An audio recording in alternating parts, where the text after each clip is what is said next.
Okay, still at Croke Park here. Limerick have won 125 to 17 points.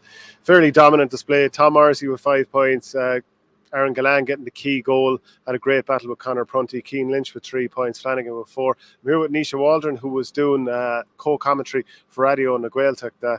What did you make of the game? Who was your standout player? Standout, it probably would have been between Gallan and Tom Morrissey. Now the battle between Prunty and Gallan was unreal, as well. But so the plan that Waterford tried to put in, where Conor Gleason is there to man-mark Keane Lynch. Okay, you kind of somehow curtail Keane Lynch, but then Tom Morrissey just stands up in his place. He was brilliant, right? The points he got from play, and there was one time there in the first half he was actually free in front of the goal around the 21, and Diarmaid Burns hit one wide from about 70-80 yards. He was going mentally, this kind of thing. He was just popping up everywhere, and even running back and clearing out a few out of the full back line as well, helping out. He was. I thought, Tom Morrissey would have been my man in the match anyway. He was brilliant. Yeah, he was definitely up there. I thought Keane Lynch was good. The fact that he's been man-marked, and obviously Waterford have that extra man back in Shane Bennett. I don't think it worked for Bennett today, but Lynch got 3 in the first half. He was involved in plenty of turnovers, knitting the play, all this kind of stuff. But I think Shane Bennett didn't work for him today, and I don't want to be too hard on him because he has been very good in a lot of the other games. But the Tyke de Burke absence, the Irla Daly, these absences started to catch up. And if anyone's going to expose you, it is Limerick. I mean, front to back, it's hard to pick out a weakness because Waterford threw everything they had at them. First quarter did very, very well, but missing those crucial chances. Do you think actually if Waterford had to have fewer wides in the first half, really, or fewer missed chances, and also that Limerick, they always tend to foul you 100 yards out, and they get the fouls in early.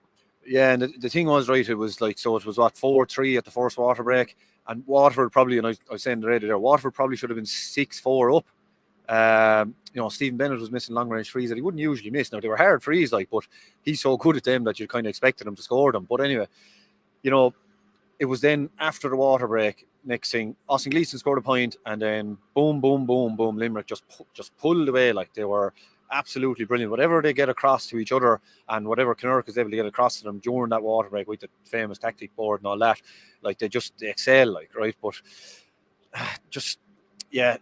so with Shane Bennett sitting back there as the kind of sweeper role, trying to protect, the way Limerick delivered the ball into Gallan, into Flanagan, right, when they only played with 2 inside, and then I think it was after the first water break they went straight away in with 3 back in there again.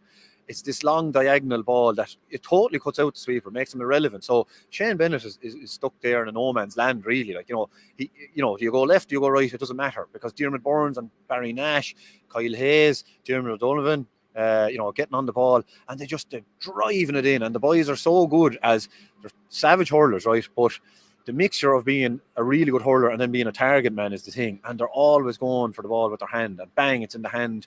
It's near impossible. Yeah, it's near impossible to defend against. What are you supposed to do if you're on the full back line? Prunty now, there was times I was going, geez, he's coming into the game now, he's doing really well. But then next thing, Gallan gets the ball, Casey gets the ball, these under the armpit hand passes, creating and popping up scores, lads running off the shoulders. You cannot.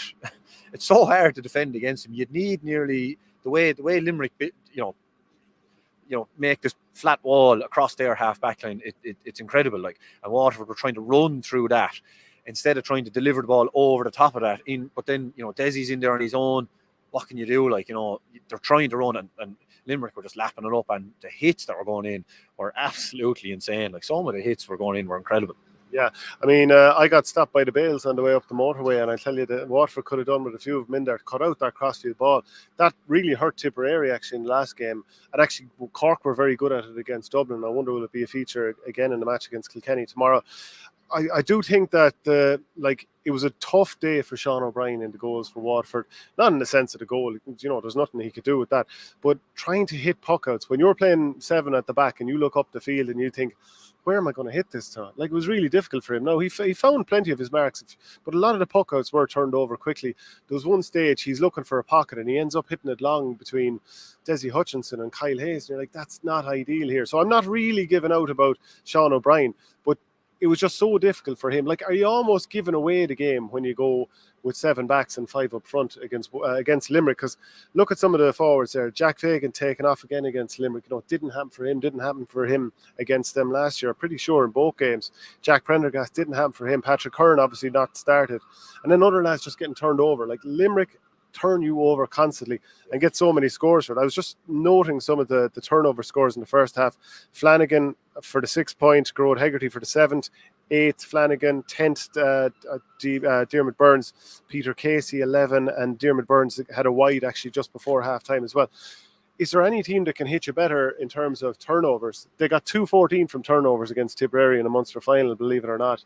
Or sorry, was that Waterford? Anyway, both of these teams loved their turnovers. It was Waterford who got 2-14 from turnovers against Tip. Couldn't do it here. What is it that Limerick are doing? And like, are you a bet if you start with 5 forwards only? Yeah, so if you're going to start with 5 forwards, this is the thing, right? So Limerick do this really well where, like I was saying, you have to have a mixture of a hurler and a target man inside so that you can deliver the ball, that it'll stick, and then the support can come up. Whereas what Waterford were doing was they had nobody inside the 45-yard line at times, and then you're trying to run through the Limerick half-back line, which isn't going to work, because if you get past the half-back line, maybe, then you have to then run past Sean Finn and Dan Morrissey and Barry Nash, to try and score a point or a goal. So it was just, this is the long diagonal ball thing, the ball over the half-back line.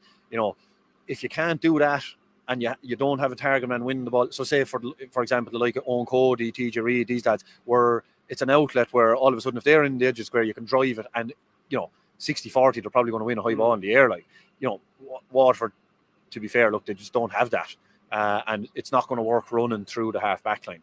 But as far as the turnovers, I mean, it's incredible. Like, right, the turnovers there today were brilliant. I mean, everybody gets the turnovers for Limerick. It's not just like, the defenders turned the ball over. Like Keane Lynch there, just before he came off, the way he just stepped in, flicked the ball away, as your man, I can't remember who it was trying to clear it, and then O'Donovan hit it wide. Now it would have been an unbelievable score, like, just because of the turnover. But they really are an incredible team. They're this great team. It's a golden age for Limerick, really, same way as Kilkenny had for years with them lads, but it's a completely different style, like, that it was all, looked all blood and thunder and catching the ball and driving, and everyone's catching and everyone's flying around and great, even though there was tactics. These lads are so methodical, that they're passing, they're running off the shoulders, they're hand passing through the lines, and then the mix of the Mo Dírach, what the hell is that in English? I don't even know, sorry. The direct ball, where they can do the two. They can go short, they can go long. This is the thing. If you sit back and defend the long ball, they'll just tip around in the middle and then take the long range shot. They can do both. They're comfortable doing both. They're brilliant. They're so cool in the head as well. The way they can just walk it out from the backs, run it out, deliver it, and it's 1, 2, 3, score. And sometimes, they poke out the ball doesn't hit the ground and it's over the bar. They're just incredible. And then their goal, that came from, should have been a clearance, a sideline down here in front of us here, underneath the Hogan. And, Casey just jumps, go gadget arms, as I said in the radio, catches the ball, pops it under his arm. Casey caught it, give it to go. Oh, did you? Oh, sorry, yes, no, sorry, yeah, Casey caught it, pops out to Hegarty. Hegarty runs like a train, pops out to Glenn, who blasts it into the roof of the net. Like, it was just a goal out of nothing, but just brilliant as well, like, But if Waterford went with, 15v15, relatively speaking, you're always going to have a centre-back sitting to some degree, try and flood the middle, two inside. Mo Kenealach, the Woodbees, if they had to do that, could they have done anything different? Like, I just don't think that they could. I'm not saying that they should be losing this game by 11 points, and I think they lost by 11 because they were pushing for goals so often in the second half. Like, Ozzy Gleason pressed for a goal that wasn't on the 52nd minute. Jamie Barron in the 60th minute, albeit he was dead right to have a goal. 65th minute, Ozzy Gleason, a couple of rebound attempts, and then Stephen Bennett just whipped one wide and injured. They went for a lot of goals. There was probably a few scores, so 11 points is a little bit harsh on them. And the thing, and in the first half there, I don't know, I remember Waterford were kind of closing the gap, was at about 4, and Austin Gleason had one maybe kind of at the side around the 21, and he tried a kind of top spinny shot for a goal when it was just put it over the bar. They needed a point. Yeah, it's like put it over the bar. And then the goal chances he had, I thought, like it was funny, like he was on the ball a lot and he was dangerous, and he was an effective target man in the second half. And Jamie Barron going into the full forward line as well. was probably a bit too late because he did really well, I thought, when he went in there as well. But, you know, just the goal chances, it was kind of a case of take another couple of steps, get in a bit closer. You have to put it low and in close against Nicky Quaid because he's too good to be shooting from outside the 14 and 21 yard line. He's too good. He's going to stop them. Like, and then Jamie Barron, he was unlucky. You know, Nicky Quaid was lucky. He hit him in the face guard, I think, when we saw the replay. Jamie Barron was unlucky, and that would have sparked them maybe. And something actually that happened, right, that really epitomises Limerick, right? Remember in the second half, Waterford got maybe 4 or 5 points in a row. Yeah. And you're kind of going, God, if Waterford could score a goal here now, this could really turn the game.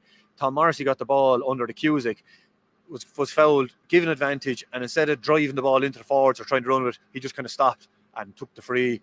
Jeremy Burns comes over, sucks the life out of the game for about 30 seconds, puts the ball over the bar, they set up again, the half back line, midfield, whatever, and just say, go on, try it. So, you know, and it's just, they're so smart. They're class. Like, they're brilliant. They're just so good to watch. Like, it's unbelievable. Yeah, plenty of comments coming in there. We will come to them in a minute, so keep them coming in. I felt sorry for the likes of Conor Prunty, Shane McNulty, even Ian Kenny, who was following Peter Casey out the field. Like, Prunty did unbelievably well in general play. That is a horrific task he has. That beautiful ball going in that you talked about. I don't even think Waterford had the opportunity to play those balls in because Limerick were pressing them so much higher up the field. And a lot of the time they allowed the ball players from Waterford that they thought they could do less damage to have the ball.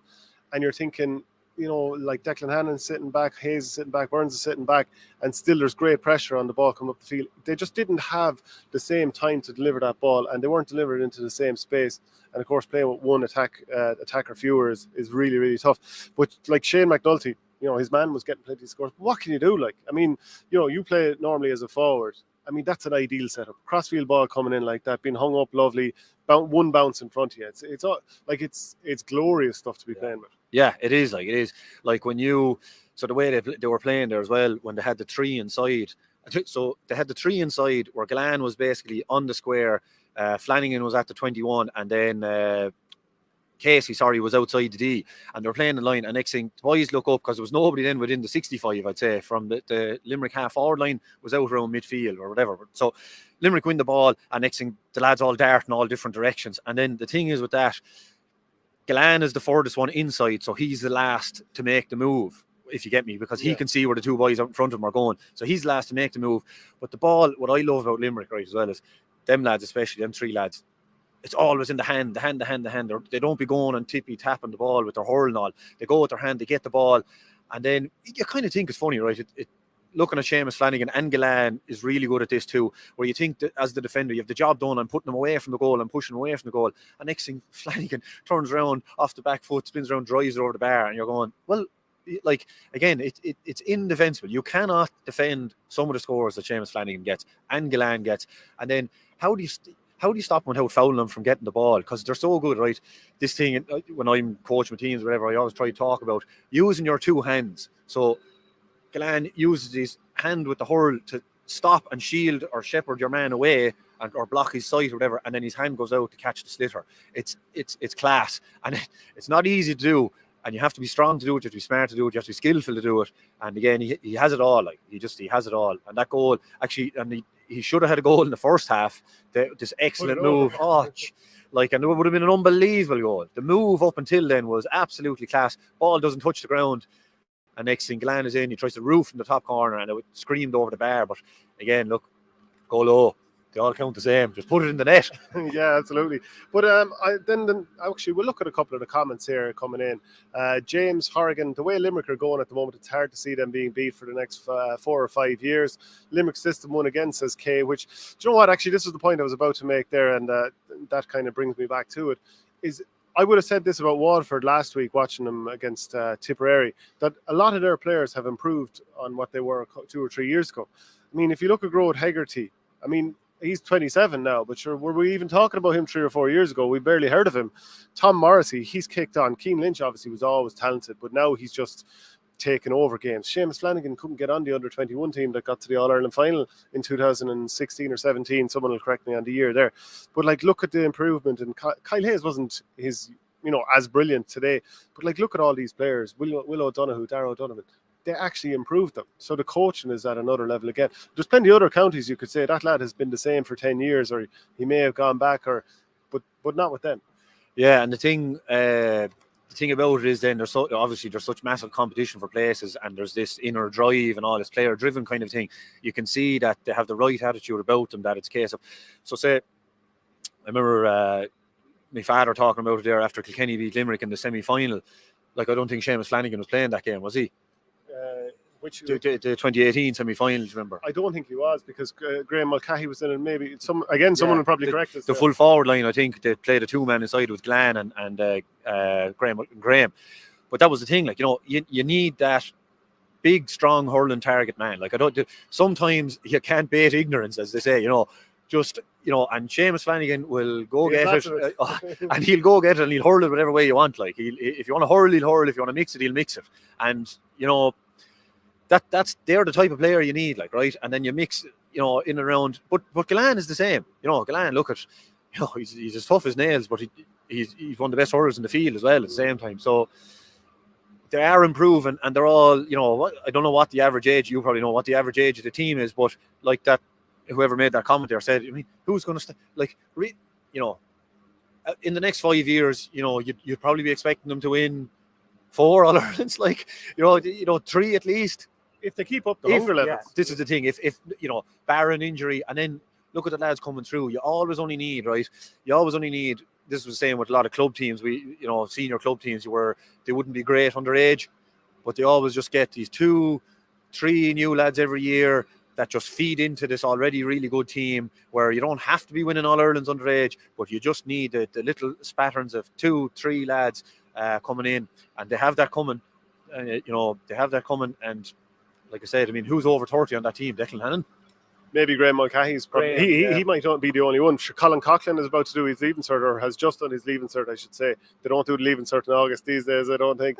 But anyway, we'll go through some of the comments again. Didn't look a red to me. This is obviously the Peter Casey incident, said John Noonan and Shefflin trying to make it sick. Now, we haven't seen the TV because we've been here. But so when I was commentating on it, I thought what it was that Gleason was running and that Casey just stood in his way. But then it actually did look, he kind of did something. And I couldn't make out, though, did he hit him with the hurl or his hand?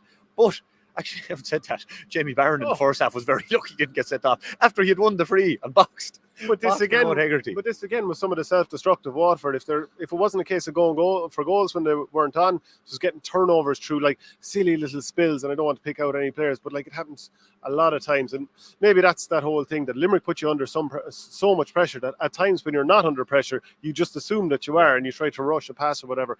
We'll go through a few more of the comments.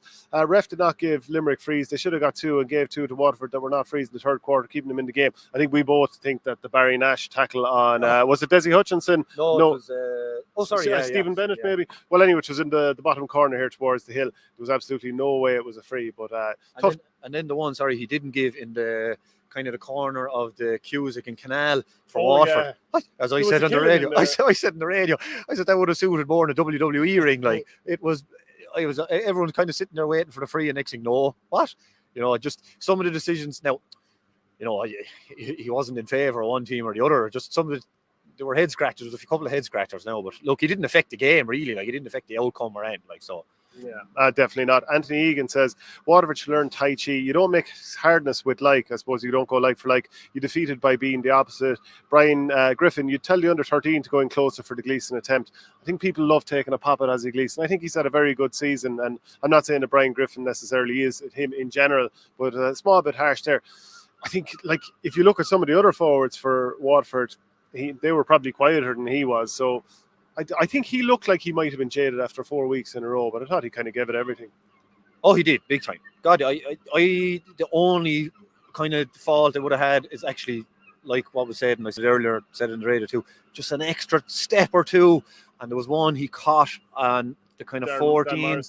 Yeah, he caught it at about the 14 or something. It was just at the end. He drove it over the bar. But Patrick Curran was just outside him, teaming off him, and it was just a little pop, or even try turn him, put a bit of pressure on him. But again, like you said, maybe he was just turned and flashed it at the goal and thought, look, I'm going to blast it. But like, to be honest, I probably couldn't have faulted him. He wasn't doing, years ago we might have seen him, shoot from 80, 90 yards and drive it wide and lads are inside and things. But to be honest, I couldn't have faulted much of what he did there today. Like, yeah, and you'd have to say Limerick, they always got bodies. Like, it's not as if too many Waterford lads were ever able to turn and go from the 65. And if there ever was a pop pass over the top, there was always another defender or two coming. And then, like you said earlier, the likes of Sean Finn and Dan Morrissey in there are looking to kill you, take that pound of flesh if they can. Well, yeah, exactly. And so this thing, like, right, Sean Finn up along with, I would say, Owen O'Donnell, and out and out proper defenders, probably the two best in the definitely the two best in the country. No, I'd still top two pound for pound, Sean Finn and Owen O'Donnell, I would say. And then Dan Morrissey, like, was absolutely brilliant there as well today. Like, he's just gobbling up everything. And like, talk about filling the jersey, like, they're huge. They're huge men. And again, it doesn't matter where you are, they're all able to hurl, which is the other thing. Like, they really are class. Like, they just really are class. Yeah, more comments coming in. Bredo Dwyer, well, really magic, brilliant, unstoppable. And to see it in chat after half-time to the ref, umpire, etc. So simplistic. Dara O'Donovan, not even aware man of the match. I love Limerick. Han Saint Boy says my former teammate Davy Cunningham. Some man. Patrick Coleman, Limerick have to win this year first before thinking about 4 and 5 years away. Absolutely, but the trajectory they're on at the moment is outrageous. They're just levels above the best.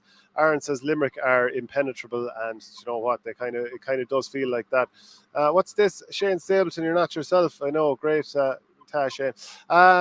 Great win for Limerick. Casey was silly to do what he done, but Gleason made a meal of it. Nobody hammers Kilkenny, and I'm from Limerick, and Nisha is from Kilkenny. Do you think if Kilkenny get through, and give us a quick word on the game tomorrow, would Limerick get hammered by this Limerick team? Sorry, would Kilkenny get hammered by this Limerick team? Hammered? I don't think so, because they're very similar in the way they protect the goal is the big thing. And I was saying on the radio there at the end now, to beat this Limerick team, you're going to have to score at least 2 goals, if not at least 3.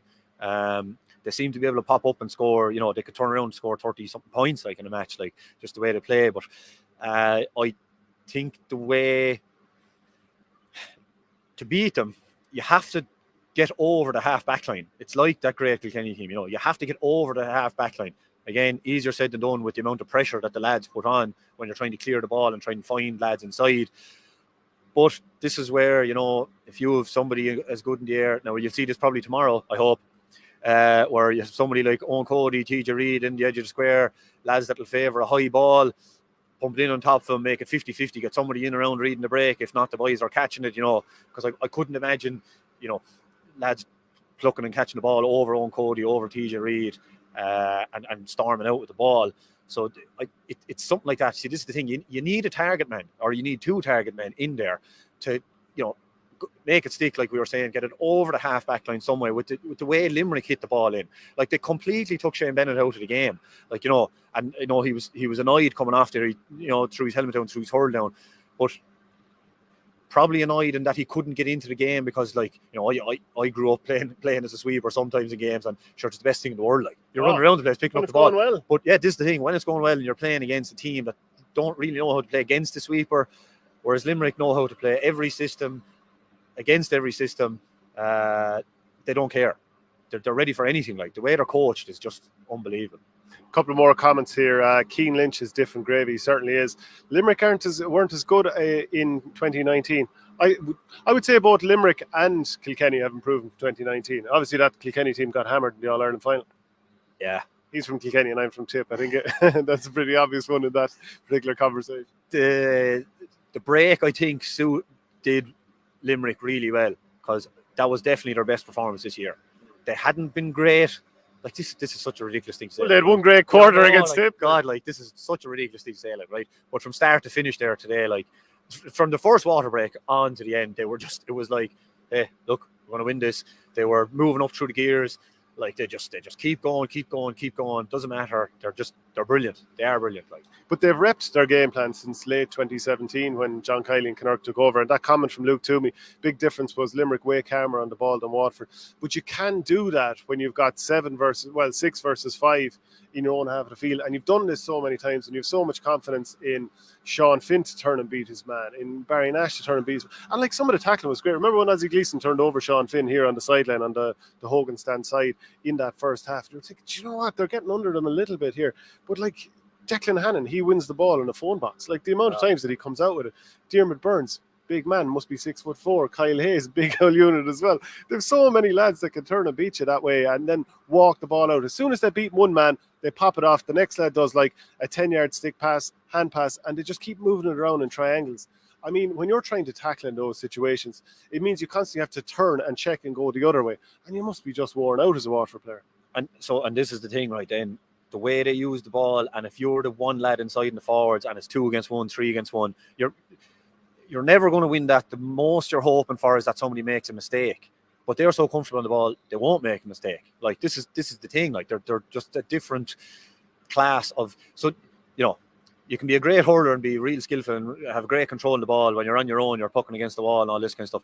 It's can you control it when somebody is running at you, running behind you and all that? Where Limerick lads can, right? And then, Limerick look calmer on the ball. Yeah, that's fair enough. But, it's hard to be calm on the ball when it takes such a massive effort to win the ball back as far as Waterford. Like, I remember Waterford won a great ball and Darragh Lyons did a one-handed kind of clearance. And so it went from, what the hell, all this roaring and shouting was going on, to all of a sudden Darragh Lyons does this one-handed hurl clearance. 2 Limerick lads are standing there and straight away everyone goes, and you could hear just this groan go through the crowd. And you're kind of going, look, this is because of the pressure that the Limerick forwards are putting on, that the half-back line of midfield can stand there, watch the ball, facing the ball, and they're just gobbling it up. Like, they're just... It's easy, like we were saying, look, it's easy to be calm on the ball when you're not under pressure. Yeah. Like, do you know that thing that Limerick are very good at doing, which is sitting that half-back line and not getting dragged the whole way out? If the rest of the team wasn't working, let's say everyone from 8 forward wasn't working so hard and putting that pressure on the ball, the likes of Declan Hannon sitting just in front of the D, and then maybe Diarmaid Byrne sitting back a lot as well, and Kyle Hayes, of course, as well, they would be made look like fools if the rest of the team weren't actually putting so much pressure on the ball, because you'd just be able to pop the ball over the heads of those lads or find little pockets of space or run it through the middle and have it over the bar before they engage the players coming through. So it is just down to that. Like, it's very hard to actually plan for that Limerick team. It is, yeah. And something real interesting that I had never noticed before was the way Diarmaid Byrne plays. Like, right, he's up and down all over the field, right? But there was a time there in the second half for a while where he almost went in as a 4th lad in the full back line, where he was kind of at the sideline there on the 21. Was this when he was doing zonal? Like, you'd often see them doing a zonal setup when Waterford are trying to work the ball and they're, inside their 45. They set up zonally so that lovely ball up to the inside forwards isn't there. Yeah, and because you're effectively saying, come on, bring it on. Like, because this is the thing, right? When you open the gap of 7, 8 points, 9 points in the second half, right? It's all of a sudden, lads, we need a goal. And then Limerick say, come on, try get the goal. Try get through Diarmaid Byrne. Try get through Kyle Hayes. Try get through Declan. Now, actually, Declan Hannon, right, in the first half, came out at, I don't know, the 2 goal chances that Waterford had in the first half came directly from Declan Hannon leaving centre back. He went charging up the field. He didn't do it again. So he must have been called aside and told, hey, and then he just stayed there, and that's his job, like, right? Just stay there, marshal the defence. Look, we don't need you scoring, really, dear Declan. Look, just run the backs, run the team. That's what you're there to do, like, right? And that's what they're brilliant at, like, they're just, like I said, look, soak up the pressure, come at us, and what can you do? A couple of more comments then. Luke Toomey, they say Declan Hannon not that fast, but he never gets dispossessed. Brito Dwyer, look at Kieran Carey, class. Keane Lynch, Hegarty, and his son breeding, and it's the boys maturing. James Horrigan, if you let the ball hit the ground against you, you're screwed. There'll be 3 or 4 Limerick lads in a flash. Every ball has to go to hand. Actually, several Waterford lads, the ball spilled first time. I noticed that happening a couple of times with different lads, and you get killed very quickly. Like, if you miscontrol a ball that bounces to the ground, you have to go and get it again. You are a sitting duck. You're about to say. That's the thing I was talking about. That was the difference between, Casey, Flanagan, Gleason. When it goes in, bang, snapped. And next thing, now we can launch an attack or we can create a score, whatever, right? Whereas there was one, I remember there was when Waterford were putting on the pressure and Sean Flynn was right up Desi's back and Desi beat him nicely. It was in the second half now and had the hurl across him again, like doing the thing I'm talking about. And it just popped out of his hand, it hit the ground, everyone on him in a flash, ball gets turned over and just Limerick get it out. And you're going, they are the little differences that add up to being the massive difference between the teams at the end, like, And, like Desi and Sean Finn, I know you were talking about it during the week there with Michael Verney. Like, God, like, they're great battles, but, Sean Finn, like, he's the type of lad you hate. Like, if I was, playing against him, hopefully I never do, I just so annoying. And he has a pair of legs on him. Oh, my God. Like, good as you'd say. Oh, jeez, he has a pair of legs on him. It's like 2 legs on each side. More comments in there. Seamus Flanagan was exceptional, says Darren McCarthy. Lawless stick rugby, says Donald White. And then John Noonan, obviously there'd been talk there about who Limerick could beat and all this. Kilkenny played to the end. I mean, obviously the All-Ireland semi-final last year when Waterford took over the second half after being 12 up. Kilkenny kind of faded in the second half. The same then the All-Ireland final in 2019 capitulated in the second half. So as the Kilkenny man, how do you feel about Kilkenny going in against Cork tomorrow? Because, you know, we've had my view on the hurling show all week. We had Verney's view, a de facto Kilkenny man being from Offaly. An actual dyed-in-the-wool Lacton's man there in Freshford. What are your thoughts on Kilkenny against Cork, and what do you see being the big factors? I'd be similar to an awful lot of Kilkenny lads as well, Tommy Walsh in particular. You know, in what way? Hurling? No. Spent me years down in UCC where you're listening to certain stuff. What certain stuff? Years. Well, see, that was around the era when they were winning a few All-Irelands. They haven't been winning too many lately. Yeah, no, I was there during one of the strikes. But anyway, so just, you know, beating Tipperary is a great thing, but there's something different. Maybe it's because I went to college in Cork, but I'm from the border with Tip, like, as well. There was just something always different and great about beating Cork, like, right? But look, the big difference, I think, right, will be, and it'll come down to the aerial ability of the Kilkenny forwards against the Cork backline. I just think, look, is TJ going to start in the edge of the square? I don't know, but he's going to probably be in there at some stage. And it was a big thing I loved in Cork as well. And there'd be all this up and bat, get up and bat the ball. Right? Yeah, go on, go up and bat the ball, and let's see what'll happen. You know, it's the old thing of the arm goes across, the ball is caught, turned, goal. You know, so we both hate a bat ball. Go up and try and catch it. You cannot go up and try and jump out in front of TJ Reid and try and bat the ball. Cody the same, Adrian Mullen the same. You know, John Donnelly the same. They'll make apes here. Walter Walsh the same. You can't do it, right? So if I was in charge of Kilkenny, you know, Cody obviously will know it as well. It'll be, I think, you know, you can't bait ignorance, is what we were saying earlier. Drive it. Like, put it in. Put the pressure on the Cork backs. And if the ball hits the ground, like Limerick do, and like Kilkenny have done for years, and like they're known for, is swarm.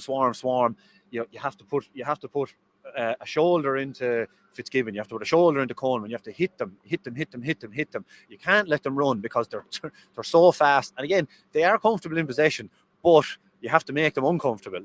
Where, you know, don't let them out. Where Cork will be looking to do, you know, the tiki-taka thing that I was talking about earlier on the league. This, you know, look at. I'd be a traditionalist, but I love the way Limerick play, right? They're mixing the old style of Kilkenny with the new style as well, as I referenced in the Wexford and Antrim game of TG Cahir, as Sun Tzu said in the Art of War, you have to mix both. You have to be able to go, you know, the direct route and the indirect route, whereas Cork don't. Did they mention the Mo Kenny like that? That's the thing, the Mo Dírach, the Christian Brothers translated as education through intimidation. Well, Kilkenny are definitely going to try and educate you through intimidating you tomorrow, I'm telling you. But Cork will be looking to run. And look, thing is, well, right, James Maher is no slouch. Mikey Carey is no slouch. And Conor Fogarty is going to sit back there and help the half-back line as well, right? Cork are going to look to run it, pass it, tip around, fluting around, you know, moving it around. But when they do it well, this is the thing, right? They do it better than anybody else, right? Including Limerick. It's a different type of brand, I think. They're smaller, faster. They carry it further. Kind of Limerick get it, and somebody's moving, they pop it. Then somebody goes around on a loop or whatever, gets the return. They do that 1-2-3 triangle thing. Whereas Cork, it's popped, boom, somebody's breaking the line and charging with a Tim O'Mahony, like, for example, you know, Jack O'Connor. You know, Jack O'Connor isn't looking for a 1-2. Jack O'Connor is looking to get it and burn you. He's looking for a 1. Yeah, he is looking at the black spot of the goal. So that's where the danger will be, is, you know, can Tommy Welsh of the Village, you know, can he, you know, keep into him? Hugh Lawler will be happy enough, I think, to try and wrestle with Pat Horgan. It'll be a good old game, but I think and I hope Kilkenny are going to win, like, because I would love to see Kilkenny and Limerick in the final. I'd love to. Yeah, I like if you were to say there's going to be no tactics involved and it's going to be straight up 15 on 15 and you're going to use the wide expanses of Croke Park tomorrow, I would say Cork are going to win this game. But the idea that Robbie O'Flynn is going to be able to turn and run all day, the idea that Darth Fitzgibbon will be able to do it, Cahalan who will come out as a third midfielder, and that Jack O'Connor will have all day to turn and run. I don't see it happening because I think Kilkenny will choke up the middle. I don't know if you were here for the 2019 quarter-final when Cork were up by 2 points at half-time. Had Kilkenny all at sea. They sat the half-back line, a bit like we were talking about Declan Hannon and Diarmuid Burns, etc., sitting back. The rest of the lads just engaged in massive warfare around the middle of the field. Richie Hogan, I think he turned the kind of game that day. He got a goal. And I think that's what Cork are going to come up against again. But this time, they are forewarned. And they've already played Limerick this year. Their puck out imploded. They still made a game of it. Patrick Horgan had his worst ever game for Cork. They still kept going. Robbie O'Flynn probably had his worst ever game for Cork. Brilliant players now. I'm not slating them. They're obviously class. And they could light it up here tomorrow.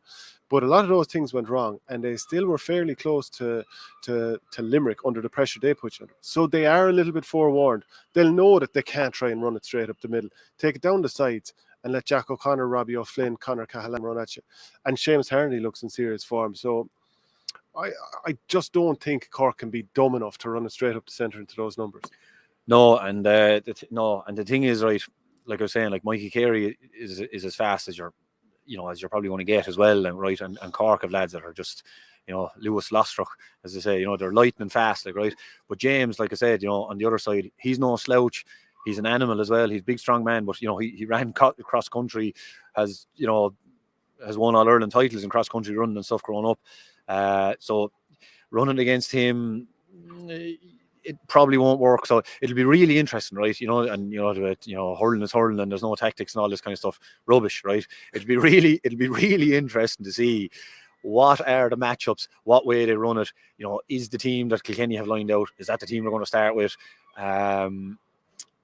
Like Cork, how are Cork going to disrupt basically the Kilkenny half-back line? How are they going to pull and drag them around the place? Because Conor Fogarty's in there to do a job, and that job is to protect the half-back line.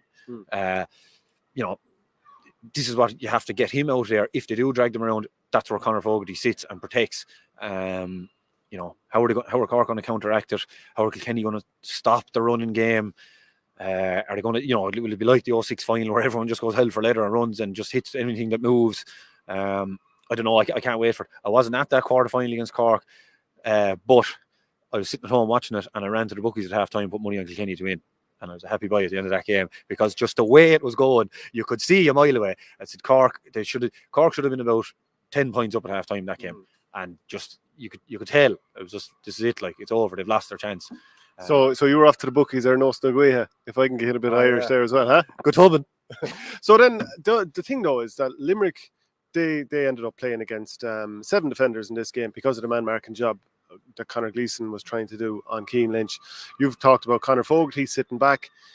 I presume, like, obviously, Cork, Kieran Kingston, he's going to look at that and say, look, that's going to be his job now. He probably won't come out past the 65. He'll probably be looking to sit on the 45, and Pádraig Walsh drop back a little bit behind that, give or take, obviously moving as the ball comes up and down the field. But that would be kind of like if they were pulling out a tactics board, it would look a little bit like that. Shane Barrett is in. I predicted on the hurling show on Thursday that he would start for Shane Kingston. He's looked really good now.